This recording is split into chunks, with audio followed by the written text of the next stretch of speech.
Good morning friends, स्वागत है आपका आपके अपने यूट्यूब चैनल पर। तो चलिए शुरुआत करते हैं आज के द हिंदू ट्यूटोरियल वोकैबलरी की। माफ़ी चाहूँगा, आज वोकैबलरी काफ़ी लेट देरी से मिल रही है आपको। एक्चुअली मुझे नींद ही आज बहुत लेट खुली, काफ़ी देर हो गई थी शाम को, तो इसलिए मैं जल्दी नहीं उठ पाया। तो वोकैबलरी आपको देरी से मिल रही है। डॉक्यूमेंट की पीडीएफ के लिए आप मुझसे टेलीग्राम ग्रुप पे जुड़ सकते हैं। टेलीग्राम ग्रुप का नाम है आरटी क्लासेस। पहले एडिटोरियल से पहला वर्ड है हमारा फॉर्चुइटस। फॉर्चुइटस यहाँ पे एडजेक्टिव की तरह यूज़ हुआ है वर्ड। फॉर्चुइटस का मतलब होता है ऐसी कोई चीज़ जो कि आकस्मिक हो जाए, अचानक से हो जाए, अप्रत्याशित या संयोगवश, मतलब बाय चांस, उसे बोला गया है फॉर्चुइटस। फॉर्चुइटस के synonyms accidental, chance, fortunate, incidental, casual. Antonyms है डेलिबरेट, अनलकी, इंटेंशनल और कैलेमिटस।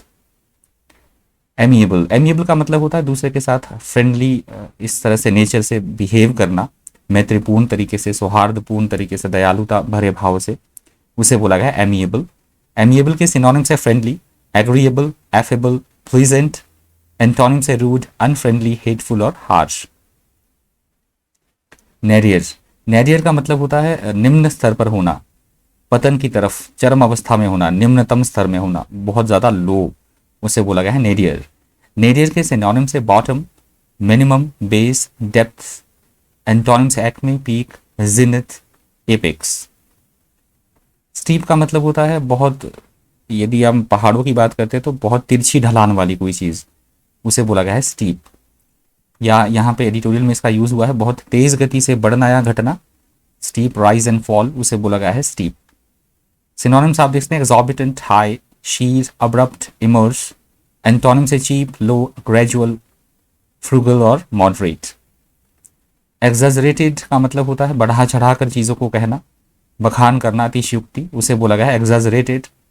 सिनोनिम्स है over statement, magnification, amplification, hyperbole. Antonyms है अंडरस्टेटमेंट, डेरोगेशन, डिट्रैक्शन और लेसनिंग। हार्बिंजर का मतलब होता है कुछ बुरा होने के संकेत होना, खासकर कोई पूर्वानुमान लगाना कि ये घटना घटने वाली है और वो अनप्लीजेंट कोई इवेंट हो, अपशगुन, उसे बोला गया है हार्बिंजर। सिनोनिम्स है presage, portent, sign, omen, foretell, announce. Antonyms है dissident, come in last, rule follower. Disproportionately, disproportionately यहाँ पे एडवर्ब की तरह वर्ड यूज हुआ है। डिसप्रोपोर्शनेटली का मतलब होता है असंगत या फिर एक ही तरफ झुका हुआ, असंगत, बेमेल, असमानता पाई जाए जिसमें, उसे बोला गया है डिसप्रोपोर्शनेटली। डिसप्रोपोर्शनेटली के सिनोनिम्स है unduly, inordinately, unevenly, excessively, unequally. Antonyms है इसके प्रोपोर्शनेटली, अप्रोप्रिएटली और लॉफुली। इसके एंटोनिम्स हैं डिसप्रोपोर्शनेटली वर्ड के। इडियोसिंक्रेटिक, न्यू वर्ड है, नोट कर लीजिएगा। इडियोसिंक्रेटिक, इडियोसिंक्रेटिक का मतलब होता है जिसमें कोई खास चीज हो, विशेष स्वभाव वाला, विशेष कोई गुण रखने वाला, विशेष प्रकृति वाला, विलक्षण, अजीब, उसे बोला गया है इडियोसिंक्रेटिक। इडियोसिंक्रेटिक के सिनोनिम्स है peculiar, distinctive, distinctive, unconventional, characteristic और यूनिक। एंटोनिम्स है कॉमन, एवरेज, नॉर्मल और टिपिकल।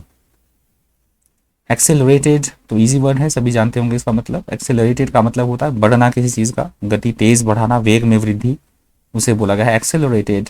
सिनोनिम्स है रैपिड, एक्सेलरेट, हरिड, एक्सपेडाइटेड और क्विकेंड।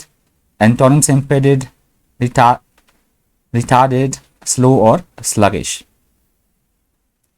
स्टबर्न, स्टबर्न का मतलब होता है एकदम हठी, अपनी बात पर अड़े रहना, जिद्दी, अड़ियल, अटल, उसे बोला गया है स्टबर्न। स्टबर्न के सिनोनिम्स है obstinate, obdurate, inflexible, uncompromising, firm. Antonyms है फ्लेक्सिबल, कंप्लायंट, प्लायंट और ओबीडियंट। क्लेमर, क्लेमर का मतलब होता है जोरदार मांग करना, किसी तरह का धरना, प्रदर्शन करना, कोलाहल, किसी तरह का शोरगुल करना, उसे बोला गया है क्लेमर। सिनोनिम्स है ह्यू एंड क्राई, अप्रोर, दिन, आउटक्राई। एंटोनिम्स है पीस, कामनेस, साइलेंस और क्वाइट। डेटरिंग, डेटरिंग का मतलब होता है किसी चीज को ना होने देना, भय दिखाकर रोकना, डरा कर रोकना, उसे बोला गया है डेटरिंग। डेटरिंग के सिनोनिम्स है dissuading, discouraging, deterrent, dissuade, hindering. Antonyms inciting, inducing और कॉजिंग। यहाँ से सेकंड एडिटोरियल शुरू हो रहा है, हेडिंग आप देख सकते हैं। सेकंड एडिटोरियल से पहला वर्ड है आउटक्राई। आउटक्राई का भी मतलब होता है जनता के द्वारा शक्तिशाली धरना प्रदर्शन करना, विरोध किया जाना किसी चीज़ का, असहमति जताना किसी चीज़ से, उसे बोला गया है आउटक्राई। सिनोनिम्स है shout, uproar, protest, hue and cry. Antonym से साइलेंस, काम, कॉम्प्लीमेंट और एक्सेप्टेंस। अभी तक वीडियो को लाइक नहीं किया तो प्लीज़ वीडियो को लाइक कर दीजिएगा, हो सके तो वीडियो को शेयर भी कर दीजिएगा। पहली बार चैनल पे विजिट कर रहे हैं तो प्लीज़ चैनल को सब्सक्राइब कर दीजिएगा, साथ में बेल आइकन प्रेस कर दीजिएगा। दूसरे एडिटोरियल से दूसरा वर्ड है हमारा कंड्यूसिव। कंड्यूसिव का मतलब होता है ऐसी कोई चीज़ें जो हमारी सहायक हो, हेल्प करे हमें किसी काम को करने के लिए, प्रेरक, सहायक, हितकर, उन्हें बोला जाता है कंड्यूसिव। सिनोनिम्स है कॉन्ट्रीब्यूटरी, हेल्पफुल, यूजफुल, कॉन्ट्रीब्यूटिव और advantageous. Antonyms unfavourable, hindering, adverse और काउंटर एक्टिव। एम्बार्गो का मतलब होता है किसी तरह का कहीं अवरोध होना, रुकावट, अवरोध की स्थिति, प्रोहिबिट, प्रतिरोध, उसे बोला गया है एम्बार्गो। एम्बार्गो के सिनोनिम से veto, interdict, ban, prohibition, proscription. Antonym से परमिशन, सपोर्ट, अप्रूवल और कंसेंट। परसिवर।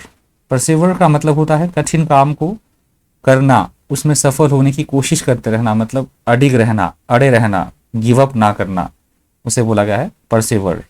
परसिवर के सिनोनिम से persist, continue, endure, last, keep on, survive.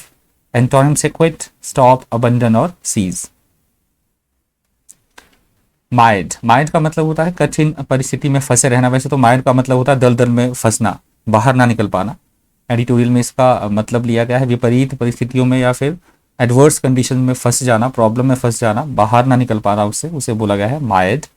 Might के सिनोनिम से इन्वॉल्व्ड, मक्ड, सिल्टेड, एंटेंगल। एंटोनिम से इजी, क्लीन, स्कटल्ड और बैर।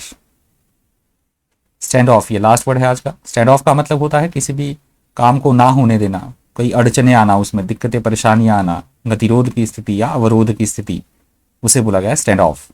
सिनोनिम से impasse, stalemate, standstill, deadlock. Antonym से एक्सेसिबल, एफेबल, एफेक्शनेट और एग्रीएबल। आई होप आपको सेशन फ्रूटफुल लगा होगा, इन्फॉर्मेटिव लगा होगा। आज भी कुछ एक वर्ड्स आपने नए सीखे होंगे और पुराने वर्ड्स आपके रिवाइज हुए होंगे। इस वीडियो में इतना ही। इसी तरह के इन्फॉर्मेटिव वीडियोज़ के लिए बन रही है चैनल पर। Thank you, thanks for watching.